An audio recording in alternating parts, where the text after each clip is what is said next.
to hook them up to my computer. So, okay, I think we're streaming now live. Hey, we have the same tech support people. Yeah. Me too. Good morning, everybody. Good morning. Hey, good morning. Okay, good morning, everyone. I'm going to call this meeting of the General Law Committee to order. It's Thursday, January 14th at 9:03 a.m. Representative D'Agostino, do you have any remarks? I do not, Mr. Chairman. Okay. Representative Ritigliano? All set. Okay. And then Senator Witkos?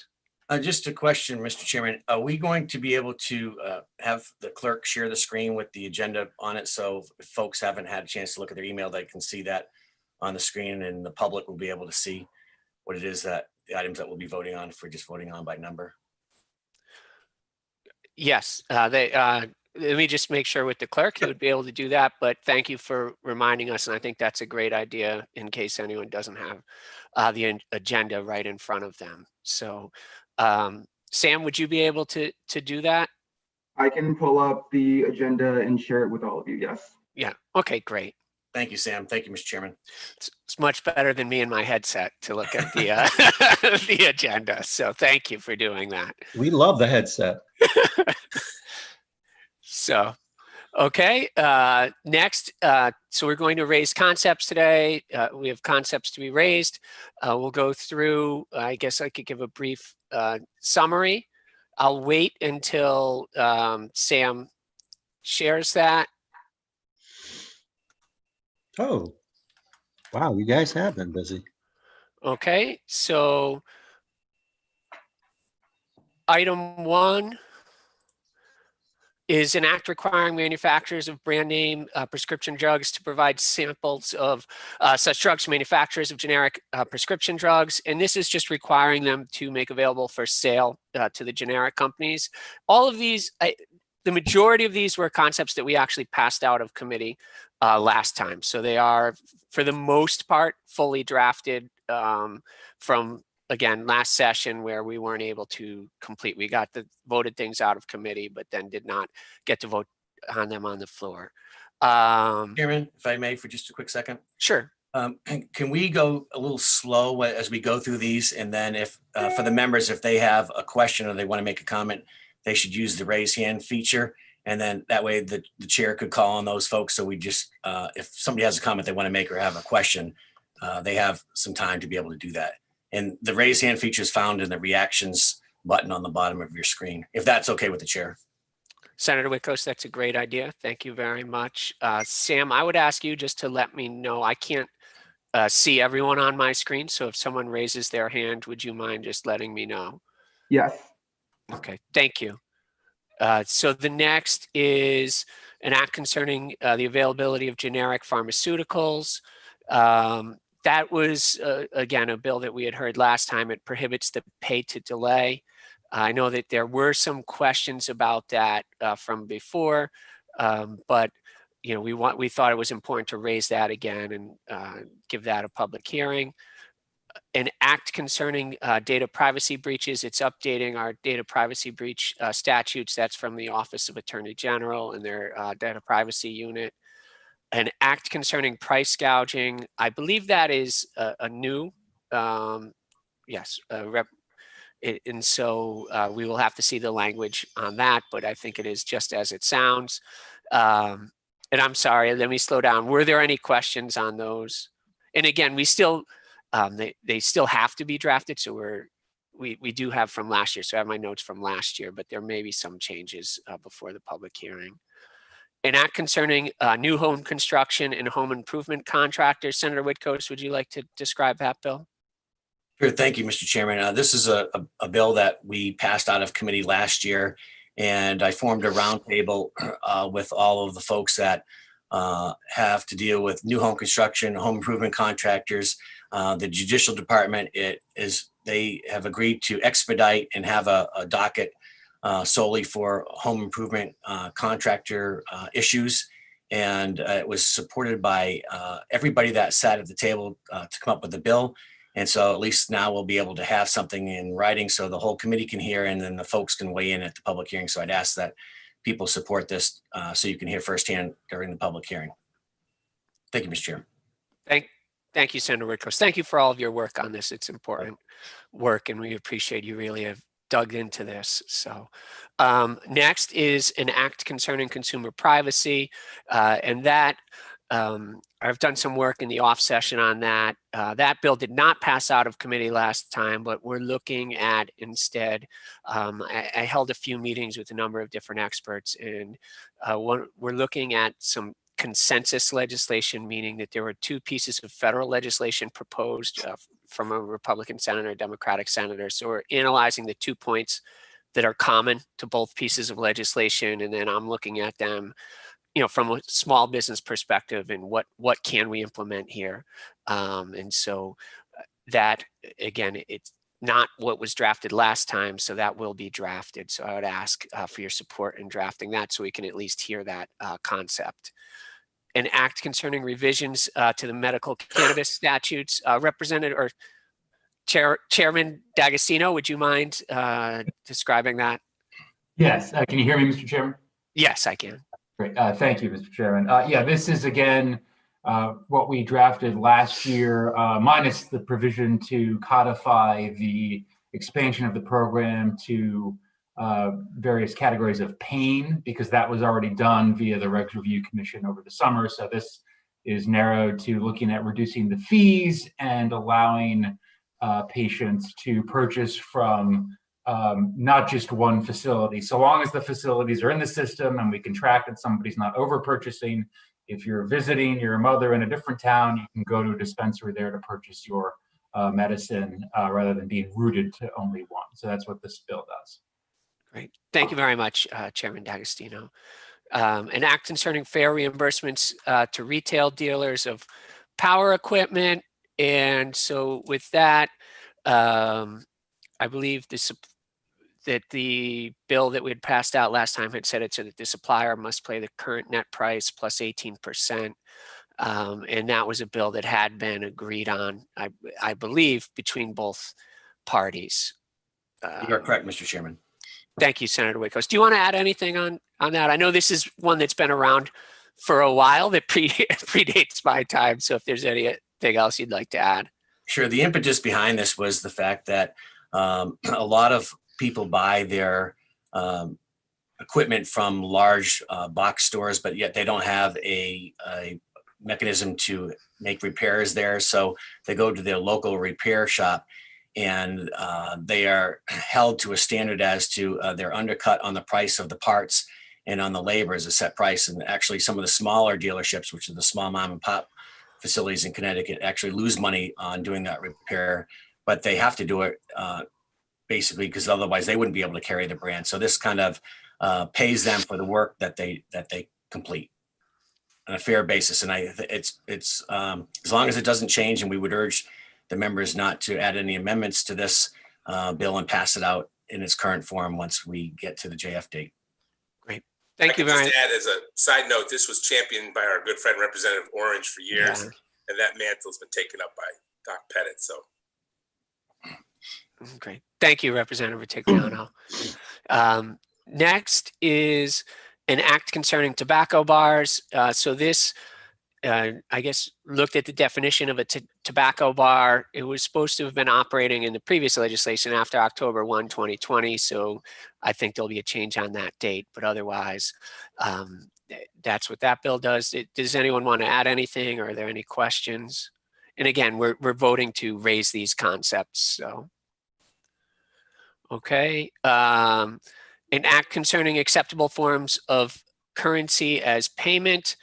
And that just means, and this one has actually become more important, I think, during the pandemic for the unbanked, but it's just saying that retailers or restaurants must accept cash, and that's for people who do not have access to credit cards or to others.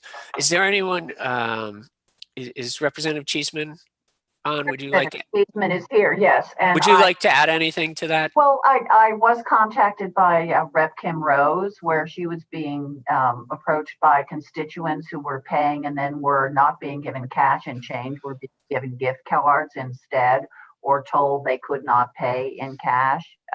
And they, I think it's important to have the use of cash.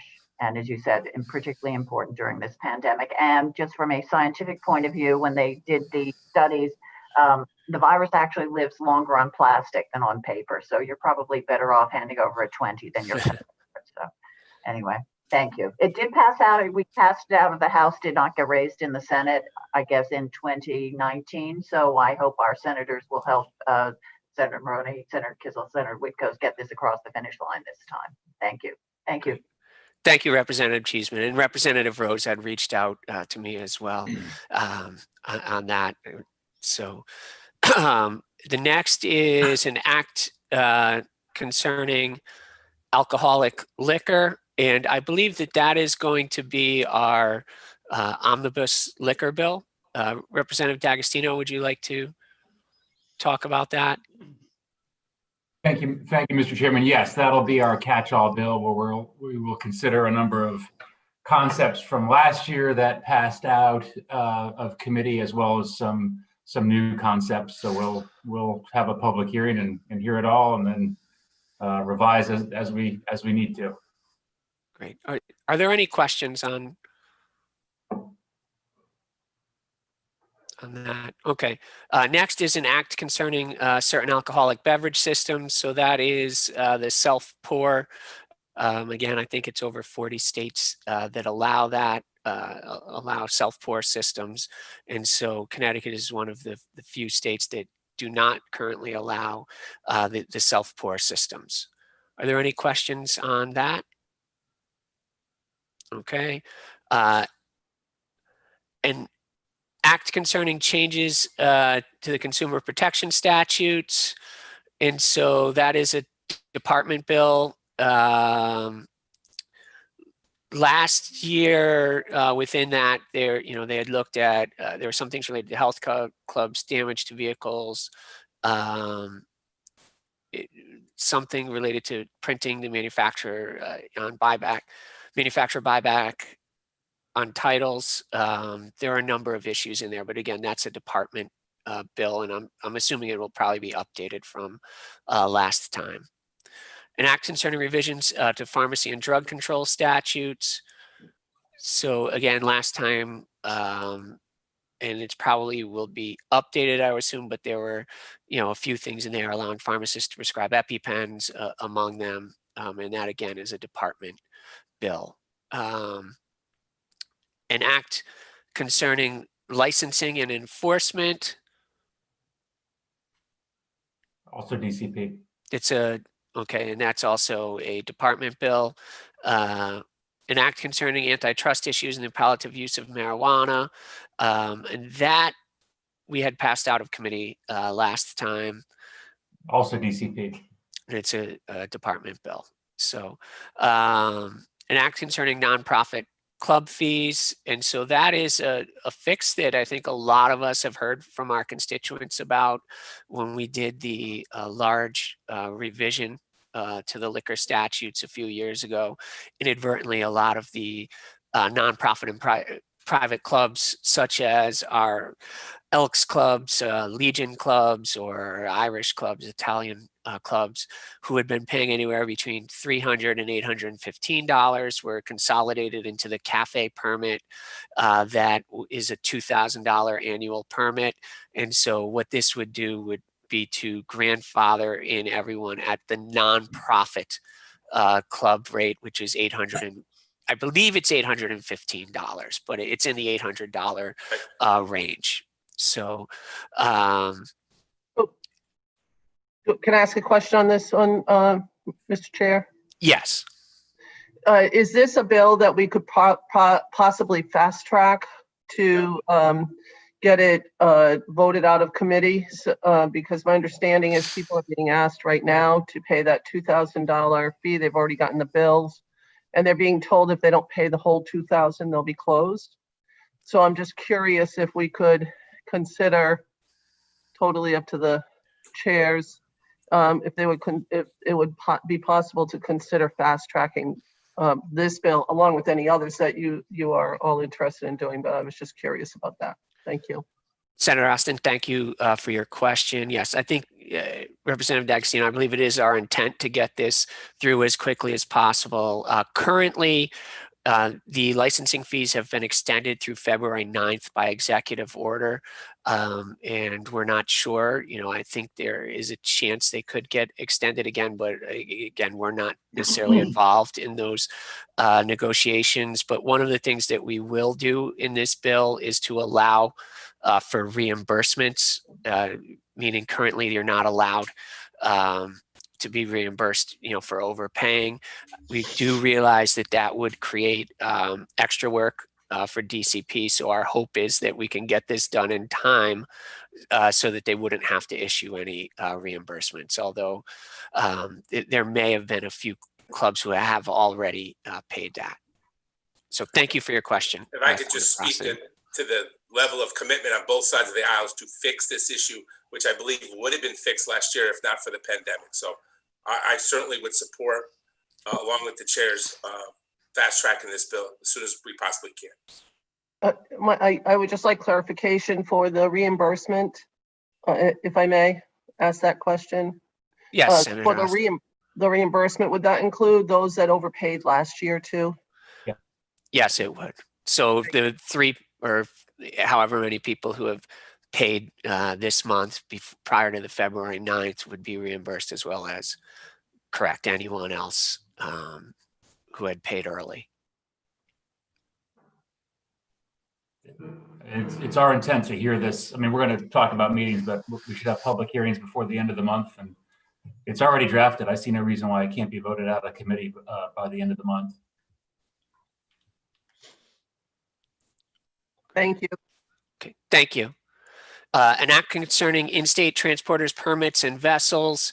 Representative D'Agostino, I know you've been working on this. Would you like to explain this?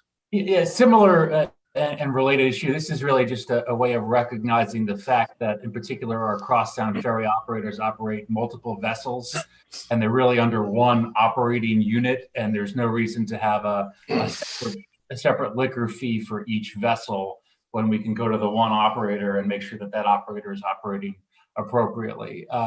So rather than do it through the licensing and permits like we're doing with the nonprofits, which we committed to earlier, which was easier to do it that way, this is a different way of getting at that issue through the existing transporter permit that already exists. And this is something that the DCP has looked at as well and actually suggested. So it's a way of just making sure that they're not paying, again, in an era when they're not having as many folks on as well, that they're not paying $2,000 per boat when we know we can go to one operator and say, here's your fee for operating your different vessels. Great. Thank you, Representative D'Agostino. Next is an act concerning codification of the governor's executive order allowing restaurants to sell certain beverages for takeout.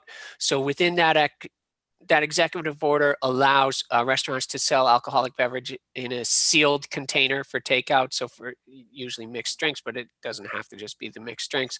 But it also does a few other things in that it allows for breweries to deliver, and also I believe it allows for curbside pickup at liquor stores. So it will take everything that's in that executive order and codify that.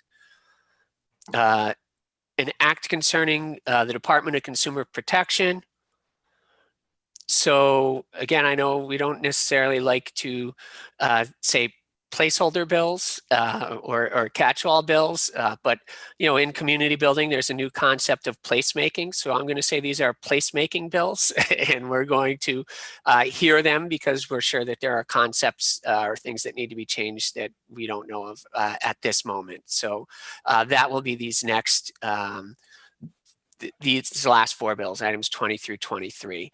An act concerning consumer protection, an act concerning occupational licensing, and an act concerning the regulation of alcoholic liquor. Again, this will give people who have issues that they want to raise an opportunity to come and testify before us. Senator Barone, I believe Representative Cheeseman has a question. Yes. Yes, I just wanted to go back to the codification of the governor's executive order. Is there a sunset on that? I apologize. Yeah, that's a very good question, Representative Cheeseman. And yes, I believe when Michigan did their bill, they put in a sunset. So we are looking at a 3-year sunset. Okay, thank you. Thank you.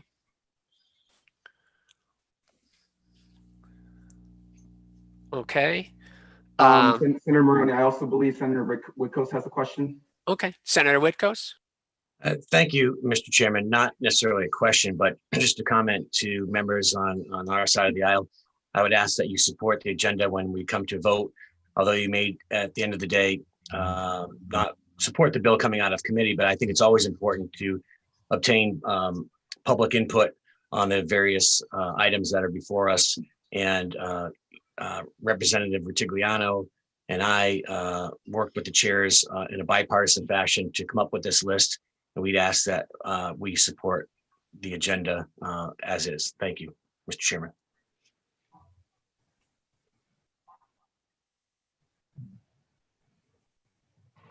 Senator Whitkos, thank you for that comment. Are there any other questions on the items on the agenda? I do. Yes. Is this the final agenda, or are there going to be other bills? Because I have this question around brew pubs and the governor's decision that they have to serve these full meals and they just aren't equipped to do that. And our committee would probably be the one to tackle that issue. This is not the final agenda. I mean, we will be raising other concepts, and there are also January 22nd is the submitted bill deadline, so we will still have to look through all of the submitted bills. But we wanted to get a start on the things that we had already drafted last time, and hopefully, be able to get some things out of the committee more quickly, recognizing that this is going to be a very different session than previous sessions. So we would like to get started so that we have the opportunity to get the things to the floor. Fabulous. Thank you, Mr. Chairman. Thank you, Senator Kissel. And also, if anyone, normally I would ask ahead of time if we were in the committee meeting, if people wanted to vote no on any of these items. I appreciate Senator Whitkos encouraging people to support all these, again, meaning that we're just supporting them to be heard for a public hearing. You're not ultimately supporting the bill because we don't have it in a final form yet. But if anyone wanted to vote no on any of these, if they could let me know. Otherwise, I would entertain a motion to raise concepts 1 through 23. So moved. Second. Okay, is there any discussion? Yes, I would just like to, Senator Maroney, just make a comment. Yeah, please, I'm Representative Cheeseman. happy to move these forward, but I want to voice my real concern. Obviously, I know general law is usually extremely conservative in the number of bills we submit. But given that we will not have a normal testifying procedure for people, given that anyone without access to technology may be harmed by this, I am concerned that if we are seeing an extraordinarily large number of bills, and that might be, more than 10 might be large this year, that we bear this in mind going forward. Because bills deserve scrutiny. Bills deserve for the public to have access. And the more we agree to hold public hearings, the less likely each bill individually receives the access and attention it deserves. So I will support these going forward for public hearing, but I think we need to bear that in mind. Thank you very much, Mr. Chair. Thank you, Representative Cheeseman, duly noted, and thank you for your input. Does anyone else have discussion? Any other discussion on these items?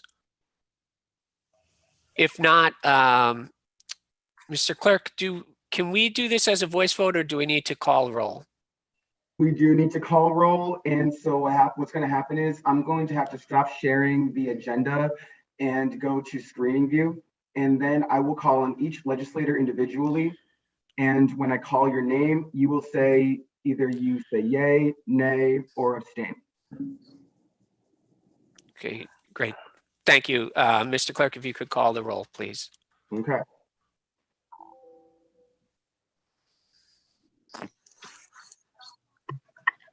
Representative D'Agostino. Yay. Senator Maroney. Yay. Senator Maroney, your face also needs to be seen by me. Yay. I still can't see your face. There you go.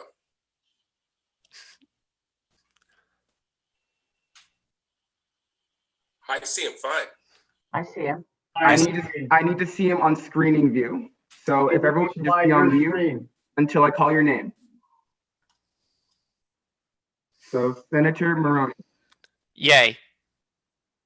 I still can't see you. Representative Acker, can you please put your voice on mute? Thank you. On mute. Thank you. Senator Maroney, Thank you, Mr. Clerk. Yay. Senator Whitkos, Yes. Representative Cheeseman, Yes. Representative Gibson, Yes. Senator Fonfara,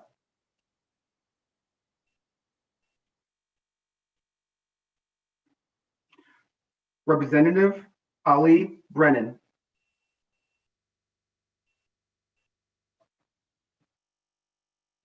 Representative Arconti, Yes. Representative Candelaria, Yes. Representative Luxembourg, Yes. Representative Riley, Representative Riley, yes. Senator Kissel,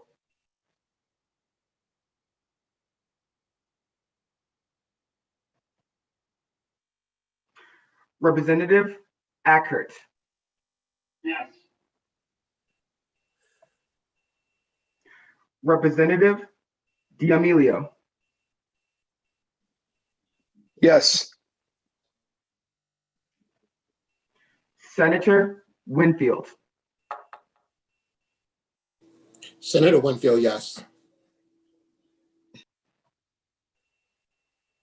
Representative Richard Giuliano, Yes. Senator Austin, Senator Austin, yes. Senator Bradley,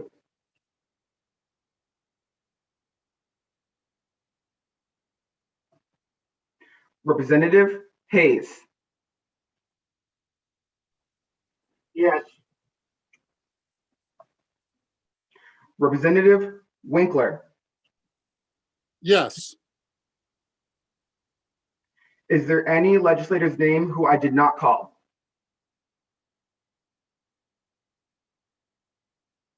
And that is the roll. Thank you, Mr. Clerk. We are going to be holding the votes open until what time, Mr. Clerk? Is it until noon? Until 1 o'clock. Until 1 o'clock. Okay. So, and actually, Mr. Clerk, do we have a date and time set for our next meeting? We do not yet, and when we do, I will send it out to everyone. Okay, great. Thanks, Mr. Clerk. So we will get you the date and time of the next meeting.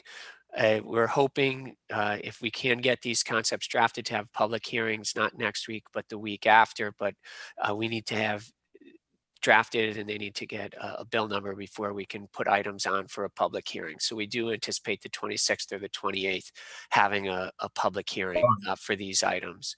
So with that, we will be held in recess until 1 o'clock, at which point we will adjourn.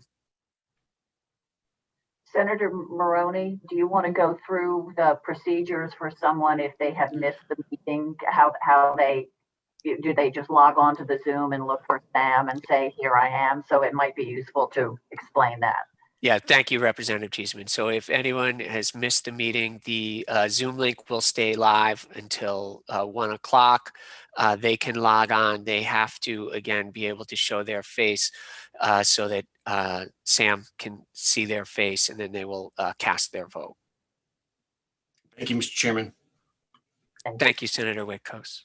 And Mr. Chairman, just to follow up on the timing, I'd ask members to hold the 26th and the 28th at the end of the month for public hearings. And if we can get a public hearing on the 26th, we can probably try to squeeze in a meeting before a public hearing on the 28th to vote out any concepts like the permit bill. So just keep that in mind. I think that's probably going to be our schedule. And as the chairman noted, there's going to be just a lag here with all our staff working through the process of getting bills filed and going through the cumbersome process of getting things actually still signed and working through that. They're still working through all that. So that's why we need at least a good, 5 to 7 business days to get the public hearing scheduled. Great. Thank you very much, Representative D'Agostino. And with that, we are in recess. Thank you. Thank you. Thank you, everyone.